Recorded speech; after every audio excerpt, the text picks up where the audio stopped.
শীতের এই মিষ্টি রোদটা যে এত ভালো লাগে কি বলবো বন্ধুরা। গুড মর্নিং সবাইকে, কেমন আছো তোমরা সবাই? আশা করছি সবাই খুব ভালো আছো। আজ সকালের একটা নতুন ব্লগে জানাই সবাইকে স্বাগত।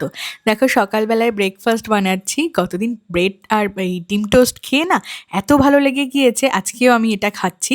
আর বরমশাই ডিম পাউরুটি খাবে না বলে ওকে দুধ ছিল, তো দুধ পাউরুটি আর চিনি দিয়ে খাচ্ছে, যেটা ওর খুব ভালো লাগে। কিন্তু আমার দুধ দিয়ে পাউরুটি অতটা বেশি ভালো লাগে না, আবার না চা দিয়ে পাউরুটি খেতে খুব ভালো লাগে। তো এখন বেজে গিয়েছে ওরকম সকাল 9:30, আর এখন আমরা ব্রেকফাস্ট করে নিচ্ছি দুজনা মিলে। সকালবেলাতেই সুপারি কাকু চলে এসেছিল সুপারি নিতে। গাছে এবার বেশি সুপারি হয়নি, এই কটাই হয়েছে। আর আমাদের এখানে না 100টা সুপারির দাম 80 টাকা করে। বলো তো আমরা লাভ করেছি না লস করেছি? রান্না সব জোগাড় করে নিয়েছি, আর এই যে বরমশাই এখন কচুটা কেটে দিল, কারণ কচুটা এখন আনলো। তো এই যে দেখো বন্ধুরা, ফ্রিজের মাছটাই আগে করে নিচ্ছি। তো আজকে হচ্ছে এই যে ট্যাংরা মাছ আর এই ভোলা মাছ। ভোলা মাছটা ওই বাড়ি দিয়ে দিয়েছিল, আর ট্যাংরা মাছগুলো আমাদের কেনা ছিল। চিকেন নিয়ে এসেছে, আর এই যে স্টিউ বানাবো রাতের জন্য, কারণ রাতে এই এক তরকারি দিয়ে ভালো লাগে না। পেঁয়াজ কুচি, আদা রসুন বাটা, টমেটো, লঙ্কা, এই যে কচু। এটা হচ্ছে না কি কচু প্রবীর? এটা মান কচু। চাল ভিজিয়ে রেখেছি, সব কিছু প্রিপারেশন রেডি। এখানে তেলও গরম বসিয়ে দিয়েছি, মাছগুলো ভেজে এদিকে কচুর ঝোল বানাবো আর এদিকে স্টিউটা বানাবো। তো চলো রান্নাবান্না শুরু করে দিই। সব মাছের থেকে আমার মনে হয় ট্যাংরা মাছ ভাজা, তারপর হচ্ছে পাঙাশ মাছ ভাজা, এগুলো সব থেকে ডিফিকাল্ট, কারণ এত ছিটকায় আর এত ফাটে। তো ভালোই কিন্তু মাছগুলো ফাটেনি, ভাজা হয়ে গিয়েছে। আর এদিকে দেখো কুকারে মাংসের জন্য পেঁয়াজ রসুনটা কষাচ্ছি। দেখো প্রেশার কুকারে মাংসটা কিন্তু খুব তাড়াতাড়ি রেডি হয়ে যায়, মানে 10 মিনিটের মধ্যে। আর এটা মানে বাচ্চারাও খেতে পারবে, এত টেস্টি হয়। আর মানে খুবই হেলদি এটা। সাথে সাথে এখন বাজছে 11:15। তো আমি এখন খাচ্ছি বেদানা। কালকে প্রবীণ নিয়ে এসেছিলো। এক একদিন এক এক রকম ফল খেতে বেশ ভালোই লাগে, আর বেদানা খাওয়াটা খুব ভালো এই সময়। তো খুব বেশি খাই না, এটাতে আবার কনস্টিপেশনের প্রবলেম হয়। দারুণ মিষ্টি। রান্নাবান্না কিন্তু প্রায় কমপ্লিট। এই যে মাছের ঝোলটা হলেই হয়ে যাবে। তো চলো রান্নাবান্না কমপ্লিট করে নিই। এই যে আমাদের রান্নাবান্না কমপ্লিট, এখনই তোমাদেরকে দেখিয়ে দিলাম। এই যে কৌটো নিয়ে নিয়েছে, ওই বাড়ির জন্য একটু মাছের ঝোল পাঠাবো, কারণ বাবা কচুর ঝোল খেতে খুব ভালোবাসে। তো আমি বানিয়েছি একটু অন্যরকমভাবে, পেঁয়াজ দিয়ে, আদা দিয়ে আর ভাজা মশলা দিয়ে। তো দেখা যাক কেমন হয়েছে। এখানে স্যালাড রয়েছে, আর এই তো চিকেন স্টিউ, যেটা মানে সবজি দিয়ে ঝোল, আর এই হচ্ছে গিয়ে ভাত রয়েছে। তো চলো। আজকেও কিন্তু সুন্দর রোদ্দুর উঠেছে, সেই জন্য দিদি সব কাচাকুচি করে দিয়েছিল। এইবার গিয়ে তুলে আনবো। স্নান করে ঠাকুর ঘরে প্রণাম করতে চলে এসেছি। আমি তো এখন আর পুজো দিতে পারি না, তো সেই জন্য। দেখো বন্ধুরা, এখন বরমশাই খাচ্ছে। ভালো আছে? কচু সেদ্ধ হয়েছে? ওই বাড়িতে বাবাও টেস্ট করবে, আর আমি তো কচু খাবো না বলে এই যে চিকেন স্টিউ, মানে ওই যে সবজির ঝোল। আমার ভয় লাগে, গলায় যদি লাগে। রান্না ভালো আছে? সন্ধ্যায় লিকার চা আর বিস্কিটটা একটা নেশায় পরিণত হয়েছে। আগে না খেতাম না, এখন খুব ভালো লাগে। গুড ইভিনিং বন্ধুরা, সন্ধ্যের চা তো খাওয়া হয়ে গিয়েছে। আর আজকে হচ্ছে গিয়ে রবিবার, আর আজকে হচ্ছে অমাবস্যার পুজো, তাই না? আমাদের শ্মশান মন্দিরে। তো অন্যবারটা কি হয়, অন্য সময় হলে যাওয়া হয়, এখন কোথাও তো বেরোচ্ছি না। আর তাছাড়া সন্ধ্যেবেলাতে তো বাবা বলেছে খিচুড়ি প্রসাদ দিয়ে যাবে রাত্রিরে। বাবা মা ওখানেই গিয়েছে, না হলে আমি এই সময়টা ওই বাড়িতে যেতাম। কেননা বর মশাই, দেখাই এই যে বরমশাই যাবো বসিরহাট। বরমশাই এখন যাবে কোথায় বলো? বসিরহাট যাবো। বসিরহাটে যাবে, তার কারণ হচ্ছে সামনেই হচ্ছে গিয়ে মৌলির এঙ্গেজমেন্ট রয়েছে। তো একদিন তোমাদেরকে দেখিয়েছিলাম যে ঠাম্মির দেওয়া শাড়িটা সাধের, ওটার ব্লাউজ বানাতে দেওয়া ছিল। তো হয়ে গিয়েছে, ব্লাউজ ফোন করেছিল। তো আজকে আনতে যাবে। কালকেও একটা অনুষ্ঠান রয়েছে, পরশুদিন বাদে তারপরের দিন রয়েছে আবার অনুষ্ঠান। সবটাই শেয়ার করবো। তাই ব্লাউজটা আজকে নিয়ে আসুক, আর টুকিটাকি যদি কিছু কেনাকাটার থাকে তো নিয়ে আসবে। তো আমি এখন বাড়িতে বসে একটু কি করব, নাটক ফাটক দেখবো, কোনো ফ্রেন্ডদের সাথে কথা বলবো, একটু হাঁটাহাঁটি করবো। তো এখন যাচ্ছে বসিরহাটে। না হলে এমন টাইমটা কি হতো, আমি ওই বাড়িতেই একটু সময় কাটাতাম মা ঠাম্মির সাথে। কিন্তু তারা সবাই গিয়েছে মন্দিরে। তো চলো, পবিত্র তাড়াতাড়ি চলে আসবে, এখন একটু নিজের মতো একটু সময় কাটাই। তো চলো। ব্লাউজ বানিয়ে নিয়ে এসেছে। আনন্দ হওয়ার থেকে আমার রাগ হচ্ছে বেশি, দুঃখ না, রাগ হচ্ছে লিটারালি বরের উপর। তোমাদেরকে দেখাই, তোমরা দেখো কি করেছে। তো আমি ব্লাউজ বানাতে দিয়েছিলাম, আমি যেহেতু যেতে পারছি না, তো আমার যেটা ফিটিংস হচ্ছে এখন ব্লাউজ, কারণ এখন চেহারাটা অনেক ভারী হয়ে গিয়ে, যেটা আমার ফিটিংস হচ্ছে সেই ব্লাউজ আমি দিয়েছিলাম মাপটা, ঠিক আছে? এই ব্লাউজটা দিয়েছিলাম। তো ওকে বলেছিলাম লাইলিনটা তুমি কিনে দেবে। তো এই কালারের লাইলিন ও এই ব্লাউজে কিনে দিয়েছে, ভাবো। তাও ভালো। আরে ওটা ভিতরে থাকবে, বোঝা যাবে না। এটা ট্রান্সপারেন্ট না বা সিথ্রু না বলে অতটা বোঝা যাবে না, তারপরেও কেমন লাগছে দেখতে, মনে হচ্ছে কি একটা লাগিয়ে দিয়েছে। সত্যি মানে আমাকে সবকিছু বলে দিয়েছি, লিখে দিয়েছি, তারপরেও এটা করেছে। তো কিছু আর করার নেই। ব্লাউজ তো রেডি হয়ে গিয়েছে। এই যে নর্মাল আমি যেমন বলে দিয়েছিলাম ভি শেপের মধ্যে, দাও এটাকে খুলে দিই, নাহলে তোমরা বুঝতে পারবে না। ভিতরে থাকবে, বোঝা যাবে না, বোঝা যাবে না, কিন্তু ওটা তুমি মনের কোনটা তো ব্যাপার, আর করেছো। কিছুই না। ভুল হয়েছে তো পাটটা হয়েছে। এখানে দেওয়া আছে, পিছনটা হচ্ছে ভি নেকের মধ্যে রয়েছে, পিছনে হুক প্রিন্সেস কাটের মধ্যে, আর সামনেটা এরকম কট পাইপিং দেওয়া রয়েছে, নন প্যাডেড এটা। আর এই জিনিসটা আমি বলিনি, তা নিজে থেকেই করে দিয়েছে যে বানায় সে। এই যে দেখো বল টাইপের লাটকান করে দিয়েছে। তো এই হচ্ছে গিয়ে আমার ব্লাউজের ডিজাইন।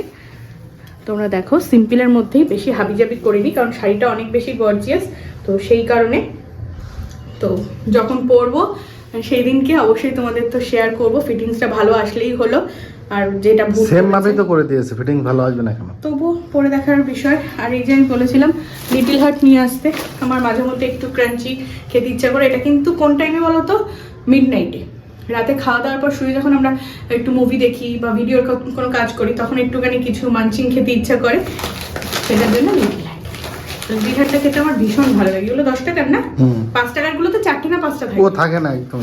তাতে 10 টাকার গুলোই ভালো। আবার বেশি বড় আনলে তখন কৌটো যেগুলো হয় সেগুলো আবার রেখে দেওয়া ঝামেলা, তো একেবারে একটা খুলি আর খেয়ে নিই।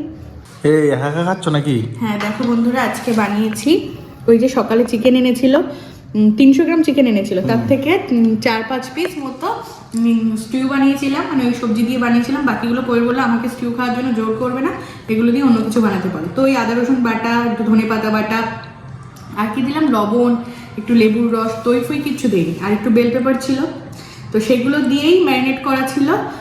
ব্যাস ওগুলোকে একটা ফ্রাইং প্যানে এক টুকরো বাটার দিয়ে বসিয়ে দিয়েছি, আর পোড়া পোড়া হয়ে গিয়েছে। আর কতটা সফট হয়েছে তোমাদেরকে দেখাই। এগুলো তো পুরো সলিড পিস, দেখো পুরো একদম সফট। চলো টেস্ট করা যাক, কোনটা খাবো, এটা খাই। হাড়ের পিসের থেকে সলিড পিসগুলো বেশি ইয়াম্মি ইয়াম্মি লাগে। আর বেল পেপারগুলো একটু পোড়া পোড়া হয়ে গেছে। সেটা একটা দেখি দেখি কেমন আছে দেখি। ও চিকেন দেখো, ফাটাফাটি লাগছে তো। আর এই ধনে পাতার চাটনি বেস্ট। দারুণ।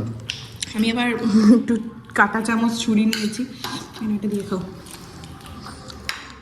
দারুণ আছে তো, দারুণ। মানে অল্প একটু চিকেন দিয়ে বেশ হেলদি একটা জিনিস হলো। এটা বেশি টেস্টি লাগছে। বেল পেপারটা না একটু পুড়ে গিয়েছে টাইমের জন্য, না হলে আরো বেশি ভালো হতো। একদম এক টুকরো বাটার দিয়ে বানিয়েছি। সত্যি কথা বলতে এটা কিন্তু একদম একটা ডায়েট রেসিপি, বলো, বাট অনেক টেস্টি হয়েছে খেতে। এবার তো চিকেন আনলে 2-4 পিস বেশি করে রেখে দেবো। আমার তো মনে হয় পাহাড় থেকে এরকম খাওয়া ভালো, মানে তেল কম। মানে এগুলো ভাত দিয়ে খাওয়া যাবে না, বাট এরকম স্টার্টার আইটেমে পকোড়ার থেকে ভালো। পকোড়া থেকে ভালো। পকোড়াটা ডিপ ফ্রাই হয়। নাইকা থেকে এই পার্সেলটা এসছে 2-3 দিন হবে, কিন্তু আমার খোলারই সময় হচ্ছে না। তো আজকে ফাইনালি আমি ভাবলাম এখন যখন পার্সেলগুলো খুলছি তখনই একেবারে খুলে নিই। 2টো জিনিস অর্ডার করেছিলাম, অনেক দিন বাদে নাইকা দিয়ে কিছু অর্ডার করেছি।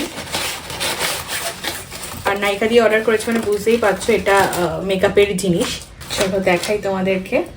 বর এক্ষুনি বলে উঠবে যে সবসময় নিজের জন্য অর্ডার করো, আমার জন্য করো না। তোমার ফেস ওয়াশটা অর্ডার করে দিলেই ভালো হতো, বলো একসাথে। তো এই দেখো ফার্স্টে যেটা অর্ডার করেছি প্লামের একটা কাজল। প্লামের কাজল ভীষণ ভালো হয়, তবে আমি যেটা ইউজ করি সেটা এটা নয়, এটা কিন্তু ফার্স্ট টাইম আমি ইউজ করব। তো এটা অনেক কম বাজেট, এটার দাম 279 টাকা, বাট আমি অনেক কম বাজেটে পেয়েছি। আর এটা আমার মনে হয় নাইকা, ফ্লিপকার্ট, মিন্ত্রা সব জায়গাতেই অ্যাভেলেবেল। তো এটা আমি খুলে অ্যাপ্লাই করেও তোমাদেরকে দেখাবো। আর যেটা নিয়েছি লিকুইড সিঁদুরটা আমার ফুরিয়ে গিয়েছিল, সবসময় গুঁড়ো সিঁদুর পরা হয় না, কোথাও যাওয়ার সময় লিকুইড সিঁদুরটা অনেকক্ষণ স্টে করে। তো অনেক কিছু দেখছিলাম অনেক ব্র্যান্ডের, তো এইটা বেশ রিজনেবল রয়েছে। আর এটা রিভিউ দেখলাম বেশ ভালো রয়েছে, যেটা কিনা মার্সেল লিকুইড সিঁদুর। প্যাকেজিংটা কিন্তু বেশ সুন্দর। আর এইটা দেখো, এটা আমার শাড়ির সাথে ম্যাচিং হয়ে গিয়েছে। চলো তোমাদেরকে খুলে দেখাই, আর অবশ্যই তোমাদের সাথে আমি লিঙ্ক শেয়ার করব। যারা রিজনেবল প্রাইসের মধ্যে একটা ভালো কাজল চাইছো এবং ভালো সিঁদুর চাইছো, তো এই হচ্ছে গিয়ে সিঁদুরটা। জিনিসপত্র আনর্যাপিং করতে করতেই না সময়টা বেশি চলে যায়। আর আমি ভীষণই এক্সাইটেড থাকি নতুন জিনিসটা ইউজ করে দেখার, যে জিনিসটা আসলে কেমন এসছে এবং তোমাদের সাথে শেয়ার করা সেটার রিভিউ। দেখছো যে দেখেছো, যখনই আমি তাড়াহুড়ো করি তখনই আর খোলা যায় না। এই যে কাজল আর সিঁদুর, এই কাজলটা তো চলো অ্যাপ্লাই করি। তোমাদেরকে এখানে আগে দেখাই, মানে একটা সোয়াইপেই কালারটা দেখো, পুরো জেড ব্ল্যাক। চোখে জাস্ট একবার মানে অ্যাপ্লাই করেছি, বারবার ঘষিনি। দেখো একটু ক্লোজ দিয়ে দেখাও, তাহলে সবাই বুঝতে পারবে। দেখো জাস্ট একবার অ্যাপ্লাই করছি, ভীষণ সুন্দর সত্যি। এই দেখো, আর সব থেকে বড় ব্যাপার এটা নাকি স্মাচ প্রুফ। এই দেখো ঘেসছেন, আমি কিন্তু দেখেছো আওয়াজ করছি, জোরে জোরেই ঘষছি, একটু কিন্তু স্মাজ হচ্ছে না। কাজল পরলেই অনেকের একটা থাকে কি মানে ঘেঁচে যায়, এই হয়ে যায়, বাট এটা একদম স্মাজ হবে না। ভীষণ সুন্দর, আর deep black colour, jade black যেটা বলে, তো সেটাই দারুণ দারুণ। এটা কাজলটা পরে দেখালাম, এবারে সিঁদুরটা তো পরে দেখাই। এই হচ্ছে গিয়ে সিঁদুর, যেটার কালার পুরো যে সিঁদুরে লাল কালারটা, অনেকটা কালচে কালারও হয়, তো আমি একদম সিঁদুরে লাল টকটকে কালারটাই নিয়েছি। তো চুলটা বেঁধে নিয়েছি আগে সিঁদুরটা পরার আগে। বাহ সুন্দর, কিন্তু একটা সিঁদুরের টিপও পরি।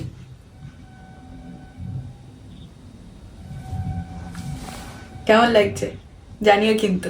তো সিঁদুরটাও কিন্তু আমার খুব পছন্দ হয়েছে, আর এটার দাম নিয়েছে মাত্র 119 টাকা সামথিং, এরকম দাম নিয়েছে। তো তোমরাও যদি নিতে চাও অবশ্যই কিন্তু আমার ভিউ প্রোডাক্টে ট্যাগ করা রয়েছে সিঁদুর এবং কাজলের লিঙ্কটা, অবশ্যই কিন্তু ওখান দিয়ে তোমরা পারচেস করে নিতে পারো।